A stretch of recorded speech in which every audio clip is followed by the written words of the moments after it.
8-year-old Marcus Williams collapsed just outside the automatic doors of St. Mary's Hospital emergency room at 2:47 a.m. on a cold February morning. His mother, Teresa, caught him as his small body went limp, his breathing shallow and labored. The sweet, fruity smell on his breath that she'd noticed earlier that evening had grown stronger, and his skin felt hot and clammy to the touch. Teresa had been up all night watching Marcus deteriorate. What had started as complaints of excessive thirst and frequent urination had escalated rapidly. By midnight, he was vomiting and complaining of severe stomach pain. Teresa, a single mother working 2 minimum-wage jobs to support Marcus and his younger sister, had no health insurance and no family doctor. The emergency room was her only option. She half-carried, half-dragged Marcus through the sliding glass doors, his 8-year-old frame feeling impossibly heavy in her arms.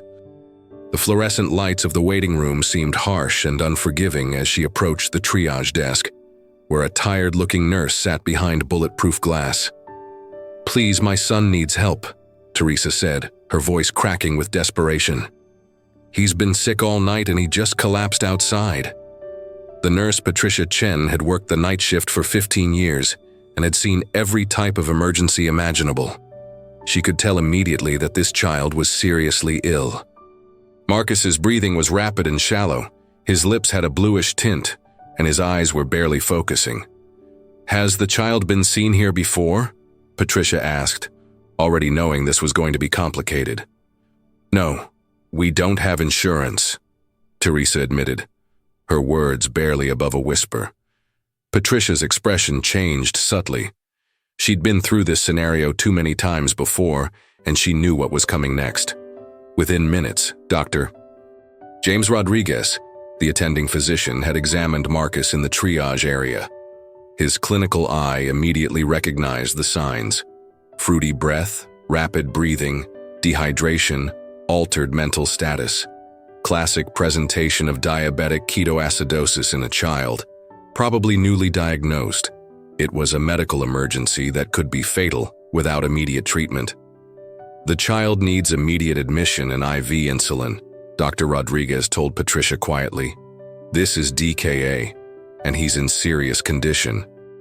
But before Dr. Rodriguez could begin treatment, hospital administrator Margaret Foster appeared at his shoulder. Foster had been monitoring the situation from her office, where a computer system flagged all patients without insurance or ability to pay. "Doctor, I need to speak with you privately," Foster said, her voice professional but firm. The conversation that followed took place just outside Marcus's earshot, but Teresa could see the tension in their body language. She watched as Dr.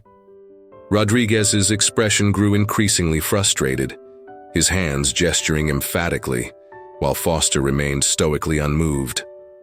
"Mrs. Williams," Foster approached Teresa with practiced sympathy, "I'm afraid St. Mary's isn't equipped to handle your son's condition. We're going to arrange transport to County General Hospital, where they have better pediatric facilities." Teresa looked at Dr. Rodriguez, who couldn't meet her eyes. She could see the conflict written across his face, the way his jaw clenched as he turned away. "But he's really sick," Teresa pleaded. "Can't you just help him now?" "County General will take excellent care of him," Foster assured her, already signaling for transport. "They have specialists there who are better equipped for pediatric emergencies." Teresa didn't understand the coded language of healthcare economics, but she could sense that her son was being moved, not for better care, but because they couldn't pay. The ambulance ride to County General Hospital took 18 minutes through the early morning darkness. Marcus drifted in and out of consciousness, his small hand gripping Teresa's with surprising strength whenever he was lucid enough to know she was there. County General's emergency room was a different world from St. Mary's polished facilities. The waiting room was crowded even at 3 a.m., filled with people who looked like Teresa, working poor, immigrants, the uninsured who had nowhere else to turn. The smell of disinfectant couldn't quite mask the underlying odors of human suffering and institutional indifference. Dr. Sarah Kim examined Marcus quickly, but thoroughly. Like Dr. Rodriguez before her, she immediately recognized the severity of his condition. His blood sugar was critically high. His body was becoming acidic, and without immediate intervention, he would slip into a coma. But County General operated under different constraints than St. Mary's. They were already over capacity, running on skeleton crews due to budget cuts, and their pediatric ICU had been closed for renovations for 6 months. "I can stabilize him temporarily, Doctor," Kim explained to Teresa, "but he needs intensive monitoring and specialized care that we can't provide right now. Children's hospital across town has the facilities he needs." Teresa's heart sank. This was the 3rd hospital in 4 hours. "Will they take him?" Dr. Kim hesitated. She knew Children's Hospital's policies as well as anyone. "They should. It's a pediatric emergency." But her tone suggested she wasn't entirely confident. She made the call herself, explaining Marcus's condition to the intake coordinator at Children's Hospital. The conversation was brief, professional, and disappointing. "They're asking about insurance status and ability to pay," Dr. Kim said quietly, hanging up the phone. "They want to speak with someone about financial arrangements before accepting the transfer." Sister Catherine Martinez had been working the night shift at County General for 12 years, serving as a patient advocate for those who couldn't advocate for themselves. At 54, she had seen the healthcare system fail the most vulnerable patients more times than she could count, but she had never stopped fighting for each individual case.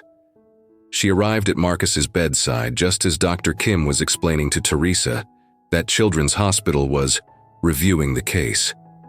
Sister Catherine took one look at the sick child and knew immediately that bureaucratic delays could be fatal.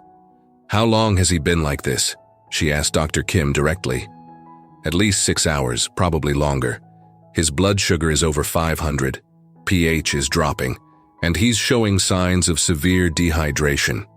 He needs pediatric ICU care immediately." Sister Catherine had worked with enough diabetic patients to understand the timeline. In DKA, every hour mattered. The body's chemistry was in free fall, and without aggressive treatment, organs would begin to shut down. "What's the holdup at Children's?" she asked, though she already suspected the answer. "Financial screening," Dr. Kim admitted quietly. Sister Catherine felt the familiar fire of righteous anger ignite in her chest. She had taken her vows to serve the poor and sick, and in her mind, there was no gray area when it came to a dying child. "Have you called the media?" she asked Teresa. Teresa looked confused. "The media?"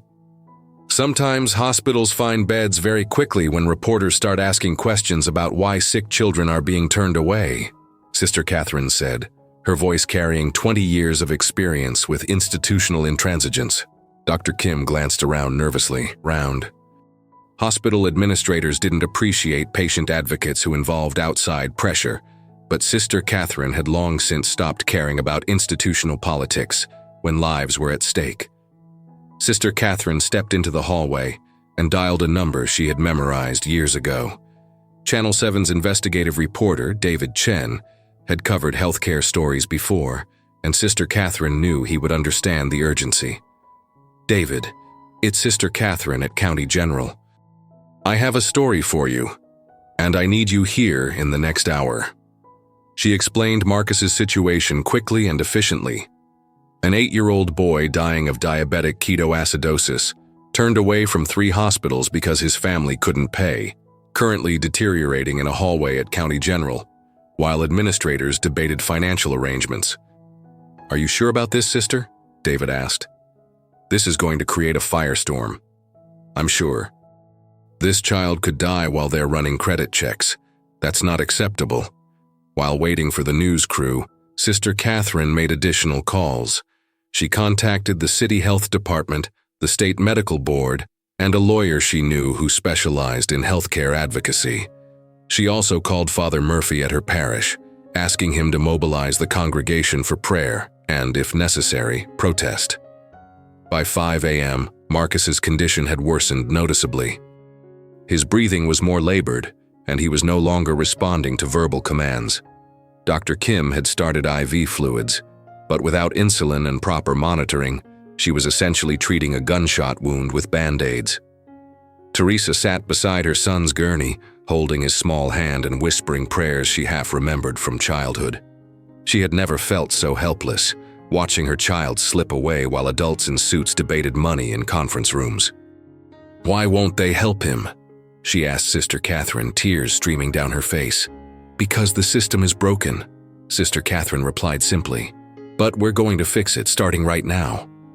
The sound of news van engines in the parking lot announced that the cavalry had arrived. Block 6, media pressure, 300 words. David Chen arrived with a full news crew, camera operator, sound technician, and a producer who understood that this story had the potential to expose systemic problems in the city's healthcare network. Sister Catherine met them at the emergency room entrance, having cleared their presence with Dr. Kim, who was increasingly frustrated with the administrative delays. "The child is critical," Sister Catherine explained as they set up equipment. "He's been turned away from St. Mary's, delayed here at County, and Children's Hospital is stalling while they verify insurance status. Meanwhile, his blood chemistry is becoming more dangerous by the hour." David Chen was experienced enough to recognize a compelling story when he saw one. An 8-year-old boy dying while hospitals played financial hot potato was exactly the kind of healthcare inequality story that resonated with viewers and forced institutional change. The first interview was with Teresa, who sat beside Marcus's gurney holding his increasingly limp hand. Her words were simple but devastating. "I just want someone to help my son. I don't understand why they keep sending us away when he's so sick." Dr. Kim agreed to speak on camera, carefully choosing her words to avoid violating patient confidentiality while making clear the medical urgency. "This child has a life-threatening condition that requires immediate specialized treatment. Every hour of delay increases the risk of permanent complications or death." Sister Catherine was more direct. "We have a system that values profit over children's lives. This boy could be saved with treatment that costs less than many people spend on dinner, but he's being denied care because his mother works minimum wage jobs instead of having corporate health insurance." By 6 a.m., the story was being prepared for the morning news broadcast. But Sister Catherine wasn't waiting for public pressure to work slowly through the system. She was already implementing Plan B. Block 7, direct action, 298 words. While the news crew documented Marcus's deteriorating condition, Sister Catherine was on the phone with Dr. Elena Vasquez, head of pediatric endocrinology at Children's Hospital. Dr. Vasquez was someone Sister Catherine had worked with before on difficult cases, and she knew the physician's commitment to patient care ran deeper than hospital politics. "Elena, I have a child who's going to die if we don't act in the next 2 hours," Sister Catherine said without preamble. 8-year-old new-onset diabetes, severe DKA. Your administration is stalling on financial screening while his organs shut down. Dr. Vasquez was quiet for a moment. "Catherine, you know I can't override hospital policy on admissions. I'm not asking you to override policy. I'm asking you to save a child's life. Come see him yourself. Make your own clinical judgment about whether this is an emergency that supersedes financial considerations." There was another pause. "Where is he now?" "County General, Emergency Bay 3. His name is Marcus Williams, and he's running out of time." Sister Catherine hung up and turned to Teresa. "Pack up anything you want to bring. We're going to Children's Hospital." "But they said they were reviewing the case. They didn't say no. Sometimes you have to force the review process to happen faster." Dr. Kim looked uncertain. "Sister, I can't just discharge him to another facility without proper transfer protocols." "Then come with us," Sister Catherine said. "As the transferring physician, you can ensure continuity of care." What Sister Catherine was proposing was highly irregular, bordering on insubordination to hospital policies. But looking at Marcus's pale, unconscious face, Dr. Kim realized that following proper procedures might mean watching a child die for administrative reasons. "Let's go," Dr. Kim said, gathering Marcus's medical records. Block 8, the confrontation, 301 words. The caravan that arrived at Children's Hospital at 7 a.m. was unlike anything the security guards had seen before. An ambulance with a critically ill child, followed by a news van, followed by cars carrying Sister Catherine, several parishioners from her church who had heard about the situation, and 2 lawyers who specialized in healthcare advocacy. Hospital Administrator Robert Thompson met them at the emergency room entrance, clearly flustered by the media attention. "Sister Catherine, this is highly irregular. We have protocols for patient transfers." "And I have a dying child," Sister Catherine replied evenly. "Your protocols can be completed while your doctors save his life." Dr. Vasquez had arrived ahead of them and was already examining Marcus. Her assessment was swift and definitive. "This child needs immediate ICU admission. Every minute we delay increases his risk of permanent brain damage." Thompson looked between the news cameras, the medical emergency, and the growing crowd of supporters that Sister Catherine had managed to mobilize through social media. The story was already gaining traction online, with hashtags like Save Marcus and High Healthcare for All trending locally. "The issue is financial clearance," Thompson said carefully, aware that his words were being recorded. "We need assurance of payment before we can admit non-emergency cases." "Non-emergency?" Dr. Vasquez's voice carried the authority of someone who had spent 20 years treating sick children. "This is diabetic ketoacidosis in an 8-year-old. If this isn't an emergency, I don't know what is." Sister Catherine stepped forward, her voice calm but carrying the weight of absolute moral certainty. "Mr. Thompson, you have a choice. You can admit this child immediately and work out the financial details later, or you can explain to those cameras why a Christian hospital is willing to let a child die over money." The standoff lasted 30 seconds that felt like an eternity. Then Dr. Vasquez simply began pushing Marcus's gurney toward the elevators. Block 9, the treatment, 299 words. Marcus Williams was admitted to the pediatric ICU at 7:23 a.m., nearly 5 hours after he had first collapsed at St. Mary's Hospital. Dr. Vasquez immediately began aggressive treatment. V-insulin to bring down his blood sugar, fluids to correct his dehydration, and careful monitoring of his blood chemistry as his body slowly returned to normal function. Teresa was allowed to stay by his bedside, watching as color gradually returned to her son's face and his breathing became less labored. The transformation was dramatic but slow, requiring constant adjustment of medications and monitoring for complications. "Will he be okay?" Teresa asked Dr. Vasquez during one of her frequent checks. "He should make a full recovery," the doctor replied, "but it was close. Another few hours of delay and we might have been dealing with permanent complications." Sister Catherine divided her time between Marcus's bedside and the hospital corridors, where she was fielding calls from other hospitals, advocacy groups, and journalists who had picked up the story. What had started as one family's crisis was becoming a citywide conversation about healthcare access. The story had struck a nerve with the public.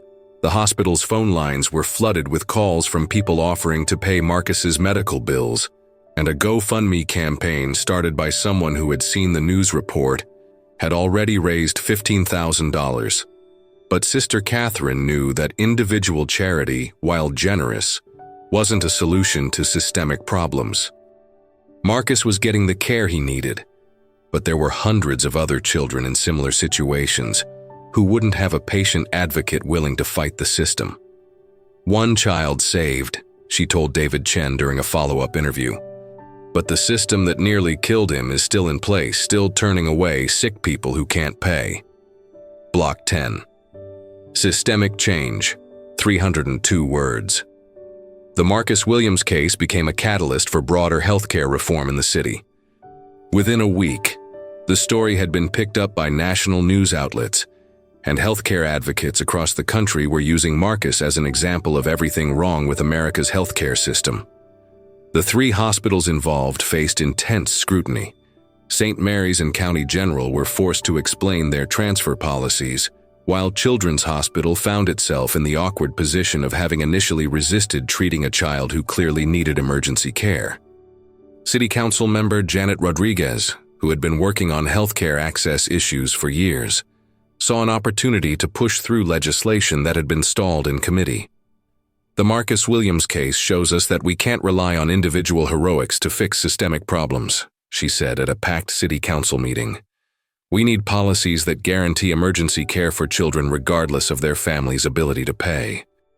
Sister Catherine testified at that meeting, her words carrying the weight of 12 years working with the city's most vulnerable patients. Healthcare is a human right, not a privilege for those who can afford it. Marcus Williams nearly died not from his medical condition, but from our collective failure to prioritize human life over financial profit. The legislation that eventually passed wasn't perfect, but it established important precedents. Hospitals receiving public funding could not delay emergency treatment for financial reasons, and a city fund was created to cover emergency care for uninsured children. Marcus himself became an unintentional poster child for healthcare reform. Now properly diagnosed and treated for type 1 diabetes, he was a healthy, active child whose near-death experience had sparked changes that would help other families facing similar crises. I don't remember most of what happened, Marcus told a reporter on the one-year anniversary of his diagnosis. But Sister Catherine says I helped other kids, so I guess that's good.